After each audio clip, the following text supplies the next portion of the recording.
Herkese merhabalar arkadaşlar. Ben Serdar. Hepiniz kanalıma ve videoma hoş geldiniz. Bugün sizlerle birlikte bu videoda Amerika hikayemin başladığı yere tekrardan döndüm. Buraya geldiğimde ilk çalıştığım otele, ilk kasabama, ilk böyle Amerika tecrübelerimi elde ettiğim yere tekrardan geldim ve burada sizinle birlikte bugün biraz bir değerlendirme yapmak istiyorum. Çünkü yaklaşık 1,5 yıl oldu geleli ve hayatımda birçok şey değişti. Buraya geldiğimde İngilizce açısından çok zayıf bir noktadaydım. Çok zaten parayla gelmedik. Hepimiz buraya öğrenci olarak geldik. Para kazanmaya geldik. Dolayısıyla parasız geldik. Yani çok cüzi miktarlarla geldik. Benim gibi bir sürü daha kişi var böyle gelen. Ve burada sıfırdan bir hayata başladım. Sıfırdan hayatımı şu anda bulunduğu noktaya getirene kadar neler yaşadım, ne gibi zorluklar çektim, süreç bana neler öğretti. Bunlardan biraz size bahsetmeye çalışacağım dilimin döndüğünce. Biraz böyle hayat tecrübelerime yönelik bir video olabilir. Şimdiden ben izleyen herkese teşekkür ediyorum ve iyi seyirler diliyorum. Umarım siz benim bu anlattıklarımdan kendinize ders çıkarırsınız veyahut sizin hayatınıza yardımı dokunacak bir şey bulursunuz ve size faydalı olur diyorum ve şimdi videoya geçiyorum. Şimdi öncelikle arkadaşlar ben ne zaman geldiğimden biraz bahsedeyim. Nasıl geldiğimden hiç bilmeyenleri anlatır gibi. Ben buraya 15 Haziran 2022 tarihinde geldim ve Work and Travel programıyla geldim. Direkt olarak şu anda bu videoyu çektiğim, içerisinde bulunduğum otele geldim ve burada çalışmaya başladım. Buradaki görevim maintenance'tı. Yani bakım departmanında çalışıyordum. Odalarda sorunlar olduğu zaman odalara gidiyordum. Havuzun suyunu test ediyordum. İşte etraftaki çöpleri falan düzeltiyordum. Haftada 5 gün çalışıyordum. Sabah 8'den akşam 4'e kadar toplam 40 saat. Ardından 4'te buradaki işimden çıkıyordum ve 5'te diğer restoranlarda çalışıyordum. 2 tane. Orada da bulaşıkçılık yapıyordum. Çünkü buraya geldiğimde videonun başında da söyledim çok zayıf bir İngilizceyle geldim ve yapabileceğim pek fazla iş yoktu. Ben de iş seçmedim. Geldiğim gibi işlerimi buldum ve o çalışma programımla yazın başından sonuna kadar 80 saatin üstünde çalışıyordum her hafta. O tempoda yazı bitirdim. 2022'nin yazından bahsediyorum. Yani burada ben 2 restoranda bulaşıkçılık ve burada oteldeki çalışma saatlerimle birlikte toplamda haftada 80 saatten olmak üzere çalışarak ilk yazımı bitirdim. Burada işte Ekim-Kasım ayı gibiydi. Aynen.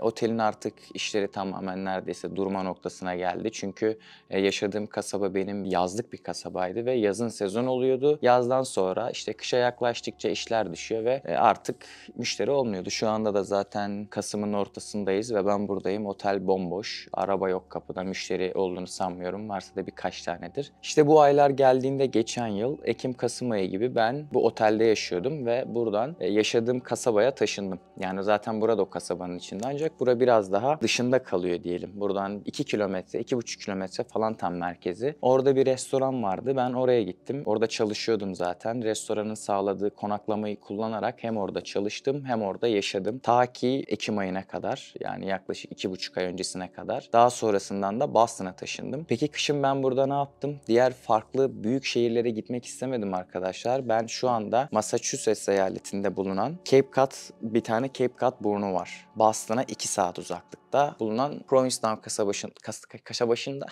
Kaşabaşı kasabasında yaşıyordum ve burada dediğim gibi kışın yapacak hiçbir şey yok, insan yok. Zaten burası arkadaşlar gay town, eşcinseller ağırlıklı ancak yani çok yüksek popülasyonda gayler var. Gayler geliyor buraya da genellikle tatile. Böyle konumlanmış bir kasaba. Bilinen bir kasaba dünyada da zaten. İşte kışın buradaydım arkadaşlar ben. Kışın bir yere gitmek istemedim çünkü burada kiram düşüktü ve yine bulaşıkçılık yapıyordum ve çok çalışmadım. Sabahlarım boştu. Akşamdan çalışıyordum genellikle 5 ile 11 arası, 10 arası. Sabahlarım boştu. Sadece pazar günü bu arada food runner'lık shiftim vardı. Yani yemekleri masaya getiriyordum. Hatta ilk o shift'i aldığımda da çok sevinmiştim.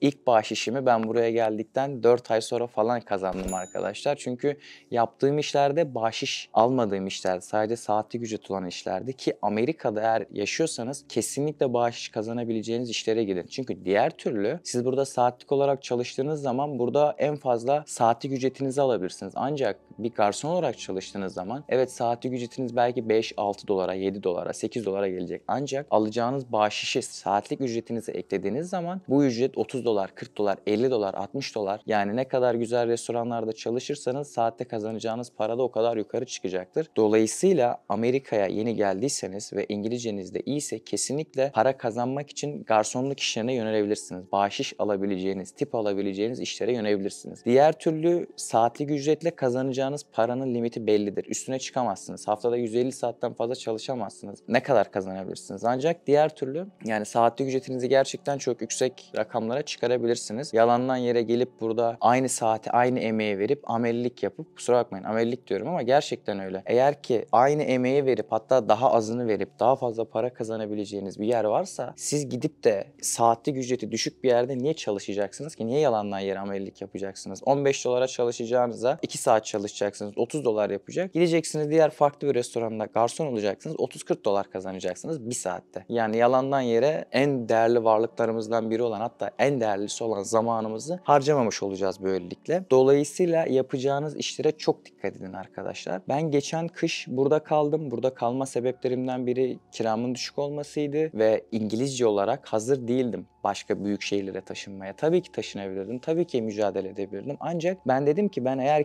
kışı burada güzel değerlendirirsem, kendimi, İngilizcemi geliştirirsem gelecek yıl taşınacağım yere daha güçlü gidebilirim. Ki öyle de oldu. Yazı kışı ben burada geçirdim. Sürekli kütüphaneyi kullandım. Burada mesela çok güzel bir kütüphane vardı. Yani kışın burada çok az insan olduğu için yani sanki bana özel tahsis edilmiş kütüphane gibiydi. Yani koskocaman kütüphaneyi kendim kullanıyordum. Dolayısıyla bu sürecimi ben çok verimli geçirdiğimi söyleyebilirim. Birçok eğitim aldım, İngilizce çalıştım, kendimi geliştirmeye çalıştım, kütüphanede gittim, kitap okudum, notlar çıkardım. Yani sürecim iyiydi. Daha sonra yaz sezonunu tekrar burada geçirdim ve Boston'a taşındım. 2,5 ay önce taşındım arkadaşlar Boston'a. Şu an Kasım'ın 20'si, ben Ekim 1'de taşındım. 3 ay olacak ve yaklaşık 3 aydır ben yine Boston'da da 7 gün çalışıyorum. Ve çalışma saatlerim belli değil. Limuzin driverlık yapıyordum, limuzin şoförlüğü yapıyordum. Araba bende kalıyordu. Haftanın 7 günü çalışıyordum. İşte kazanılan paranın da %50'si benimdi. %50'si şirketinde, ayrıyetten ben yakıtı ödüyordum. Yani ortalama %35'e falan denk geliyordu. Aylık kazancım da limo şoförlüğü olarak, limuzin driverlık olarak, zaten ona bir video çektim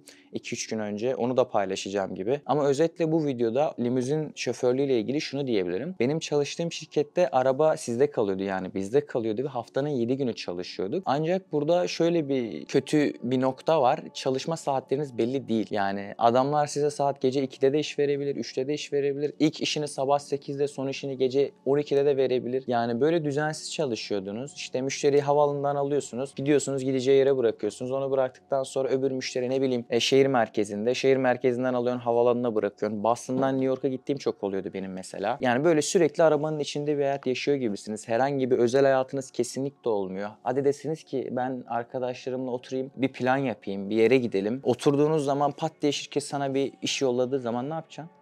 Ne diyeceksin? Ya kusura bakmayın, yani takılıyorum arkadaşlarla, bunu başka birine verin diyemezsin.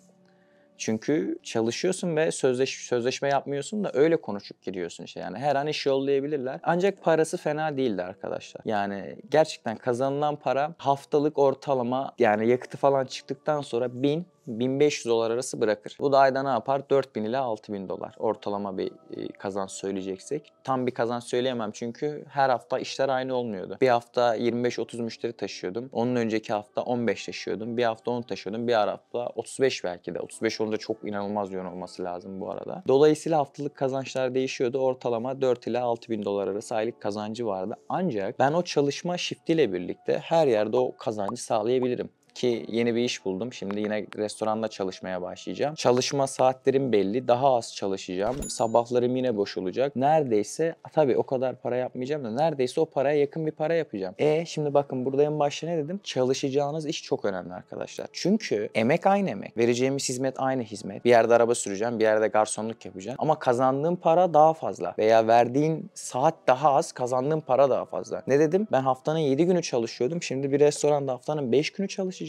Bakın 5 günü, çalışma saatlerim belli. 3.30'dan 10'a 11'e kadar, kapanışa kadar sadece işte akşam yemeği shifti için ve kazanacağım para neredeyse aynı arkadaşlar. Şimdi ben diğer türlü salak mıyım? Şimdi burada 2,5 ay çalıştım, şey yapmayın, salak diye aldandırmayın da. Çünkü Boston'a yeni taşınmıştım ve işle uğraşmak istemedim. Direkt hazır olarak ben birinde taşındım, ikisinde işbaşı yaptım arkadaşlar. İşi de seviyordum bu arada. İşten çok şikayetçi değilim. Sadece çalışma şeyleri falan çok düzensizdi. Ancak muhatap olduğunuz insanlar, takım elbise giyiyorsunuz, lüks araba kullanıyorsunuz. Muhatap olduğunuz insanlar bu seviyedeki insanlar gerçekten. Benim çok zengin, çok böyle eğitimli Harvard'da hocalar mı olmadı, ne bileyim bir tane ülkenin Cumhurbaşkan yardımcısını mı taşımadım, Amerikan ordusunun bir komutanını mı taşımadım. Böyle farklı farklı insanları taşıyabiliyorsunuz ve ben bu süreçte de gerçekten onlardan bir şeyler öğrenmeye çalıştım. Çünkü mesela başarının sırrını sordum. Amerika'da başarılı olmak için neler yapmalıyız? Bunları onlardan öğrenmeye çalıştım. Çünkü o insanlar bu yollardan geçmişler. Yani birçok kişi farklı şeyler söyledi. Ben onları birleştirip ortak bir kümeye almaya çalıştım. Şu anda mesela o süreci de elimden geldiğince iyi değerlendirmeye çalıştım. Farklı bir sürece gidiyorum şu anda. Şurası çok önemli ve çok kritik arkadaşlar. Amerika'ya yeni gelenler, burada yaşayanlar, ki benim videolarımın altına bazı yorum atanlar oluyor. Amerika'ya yeni geldik, neler yapabiliriz, neler yapmalıyız, nasıl ilerlemeliyiz? Bir kere çalışacağınız iş, eyalet çok önemli. Gidip evet, bazı eyaletlerde kiralar ucuz olabilir ancak kazanacağınız para bellidir. Dolayısıyla çalışacağınız işe ve yaşayacağınız eyalete çok iyi bakın arkadaşlar. İş çok önemli. Dediğim gibi 1 saat çalışırsınız, diğer yerde 3 saatlik 4 saatlik çalışınızın karşılığını alırsınız. Zamanımızı boşa kullanmayalım. Elimizden gelen en iyi işi bulmaya çalışalım ve en iyi parayı kazanalım. Çünkü burada her şey parayla yürüyor. Bakıldığı zaman Amerika cennet gibi gözükebilir, çok iyi gözükebilir. Evet, ev, araba, telefon, bu gibi aletleri biz kolayca alabiliyoruz burada. Ancak arkadaşlar kiralar çok pahalı, yaşam pahalı. Ona göre de harcanıyor. Yani burada minimum ücretle çalışan bir insan ancak kirasını öder, ne bileyim arabasının taksisini öder. Biraz da yemek yer, yani üstüne bir şey yapamaz. Dolayısıyla bizim burada ekstra bir şeyler yapmamız gerekiyor. Kazanabileceğimiz parayı en yüksek seviyede tutmalıyız ve bu kazandığımız parayla da bir şekilde iş kurmalıyız. Şimdi ben size ondan da biraz bahsedeceğim. Çünkü iş kurma girişimlerim başladı şu anda. Ek gelir elde etmek istiyorum. Çünkü buradaki hayatımı bir üst seviyeye çıkarmak istiyorum. 1,5 yıl oldu. Bulaşıkçı olarak başlamıştım arkadaşlar. Bu yaz farklı bir iş yaptım. Bulaşıkçılık kariyerimi 10 ayda sonlandırdım. Bunu gururla söylüyorum çünkü geldim, hakkını vere vere çalıştım abi. Gık demedim. 10 ay bulaşık yıkadım. Yani sinirlendiğim, gencim ben de bakıldığı zaman, öyle değil mi? Yani her genç istemez, istemeyen arkadaşlarım da vardı bulaşıkçı olmak. Ancak ben bulaşıkçı olmaktan gerçekten mutluydum. Çünkü neden biliyor musunuz? Bulaşıkçılar arkadaşlar, burada karışanın nedeni yok abi. Yaptığın iş belli. Muhatap olmuyorsun. Paket geliyor, suyu vuruyorsun, makineye koyuyorsun, yıkıyor, dağıtıyorsun. Ben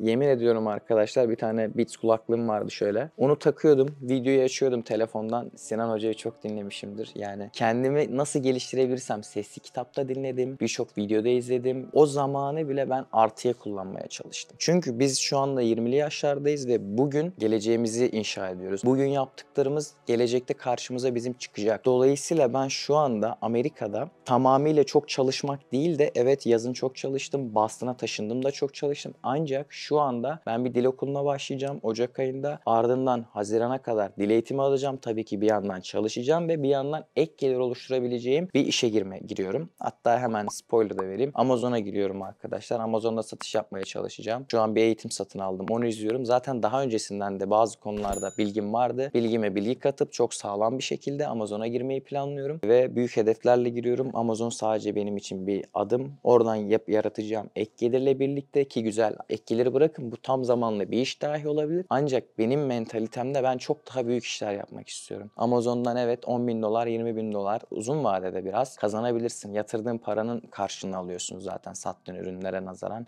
Yüzdelik işte %15-20 kar marjlarıyla ürünler satılıyor. Tabii daha yüksek, daha düşük de olabilir. Ancak ben çok daha büyük hedeflerle geldim. Hatta ben milyoner değil milyarder olmak istiyorum. Belki bunu duyunca aranızda gülecek olanlar olabilir. Ancak ben milyarder olmak istiyorum. Ve bunun için de, bu benim çocukluk hayalim. Ben milyarder olacağım diye benim Facebook sayfam da var. Küçükken kurduğum. Ben milyarder olacağım adıyla aldığım mail adresim de var. Zaten benim şu anda açıklamalarıma bakarsanız mail adresim Serdar Holdings. Bak, holding de değil.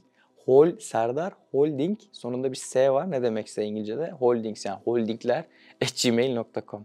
Ve ben bunu açtığımda 14 yaşındaydım. Belki daha küçüktüm. Ve bunu açarken şunu dedim. Ben ileride holdinglere sahip olacağım. Sahip olmak istiyorum. Yıllardır. Bunu ben bilinçaltıma kazımışım. Ben bunun için, bu benim artık bence genetik kodlarımda, sadece zamanının gelmesini bekliyorum. Çünkü o bilinçaltımda artık benim. Ben bunu yıllardır istiyorum ve yıllardır bunun hayalini kuruyorum. Bence hayat beni bu yüzden buraya getirdi. Birçok kişi Amerika'ya gelebilir.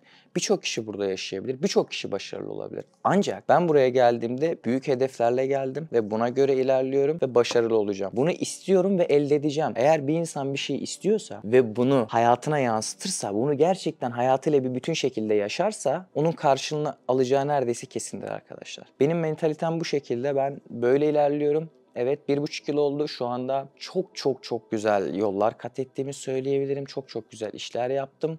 Ve artık bundan sonrasının bir ivme kazanmasını istiyorum. Bu önümüzdeki 2-3 yılın. Benim mesela hedeflerimde kendimi şu an Boston'a taşındım. Neden Boston'a taşındım? Kendimi daha fazla Boston'a geliştirebileceğimi düşündüm. Yani eğitim anlamında biraz daha hayat Avrupamsı, biraz daha yavaş, ama diğer taraflarda ne bileyim bir Kaliforniya tarafında hayat daha hızlı. Ancak ben kendimi Boston tarafında, bu taraflarda geliştirip o taraflarda, daha çok Kaliforniya taraflarında var etmek istiyorum. Oradaki hayat tarzı bana biraz daha fazla uyuyor gibime geliyor. Ancak bunun için zamana ihtiyacım var. Çok acele etmek istemiyorum. Bir anda olsun bitsine getirmek istemiyorum çünkü hazır değilim.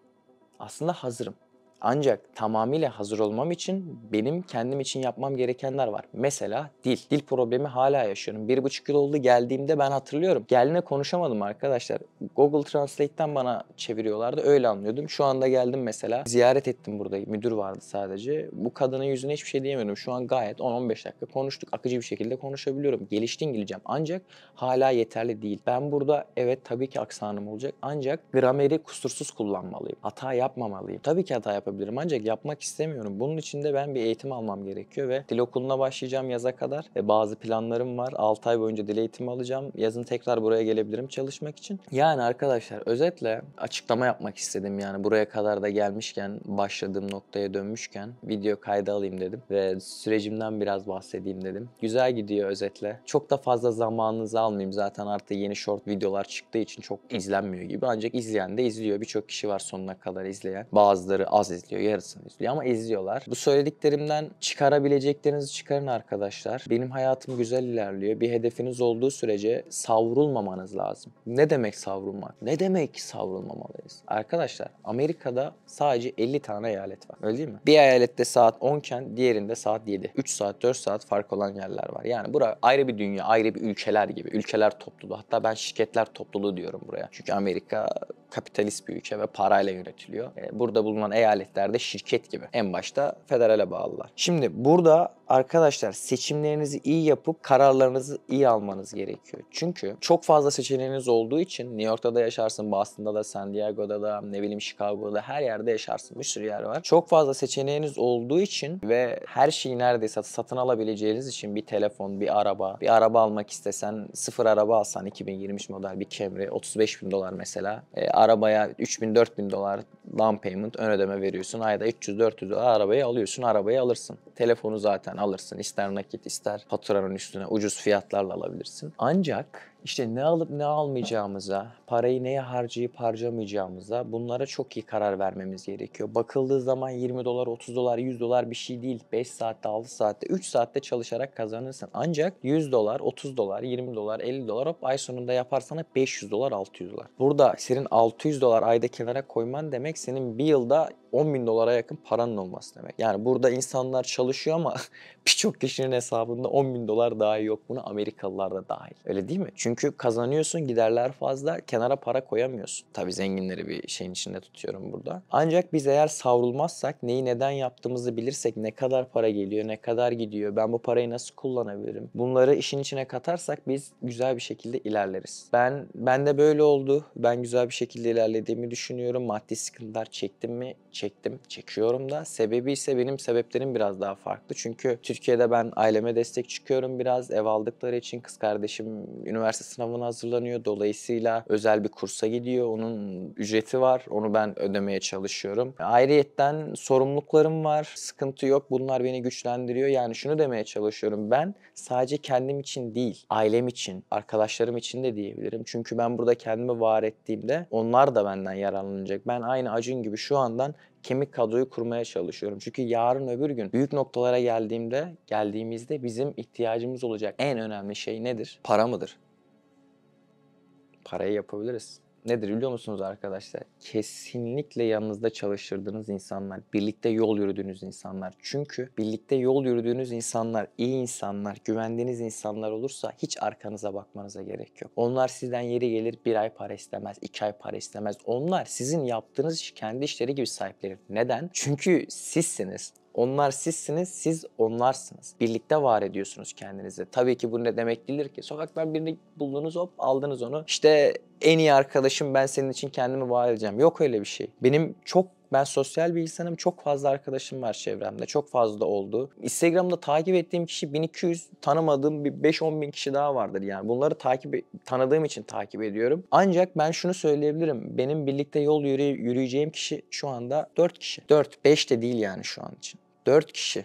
Ancak bu 4 kişiyi ben nasıl buldum? 2 tanesi zaten benim çocukluktan beri yol yürüdüğüm. Diğer 2 tanesini geçen yıl hayat benim karşıma çıkardı ve kendimden daha çok belki de onlara güveniyorum. Çok güveniyorum yani. En çok kendime güveniyorum diyeyim de onlara da çok güveniyorum. Birlikte yol yürüyebileceğime kalpten inanıyorum. Diğerleriyle de aynı şekilde. 4 kişiyiz şu anda. Zamanla bu belki 5 olur, 6 olur, 7 olur. Önemli değil. Tabii ki önemli. Ancak bunun peşine ben düşemem. Zaten doğru noktada, doğru yerde ben bulunduğum zaman doğru zamanda yanımda olacaklar bellidir. Sürecin içerisinde biri eklenir, biri çıkar. Tabii ki bunlar olabilecek şeyler. Ancak bence geleceğimizi var etmek için büyük hedefleri olanlara söylüyorum. Benim öyle. Yanınızda yürüyeceğiniz arkadaşları şimdiden, insanları şimdiden seçmeye başlayın. Çünkü yarın öbür gün güvenebilecek olduğunuz insanı bulmak kolay değil. Gerçekten kolay değil. Yani benim arkadaşlar nacizane video bu kadar olsun. Bu kadar yeterlidir diye düşünüyorum. Çünkü özetle böyle bir başlangıçtan buraya kadar bir anlatmak istedim. Son toparlayayım, videoyu kapatayım ben. 1,5 yıl önce Amerika'da hayatıma başladım. Work and Travel programıyla gelmiştim. İlk çalıştığım otel burası. İngilizcem çok düşük bir seviyedeydi. Cebimde doğru düzgün para yoktu. 10 ay bulaşıkçılık yaptım. Farklı restoranlarda sadece zamanımı bekledim. Planımı yaptım ve ona göre ilerledim. Şu ana kadar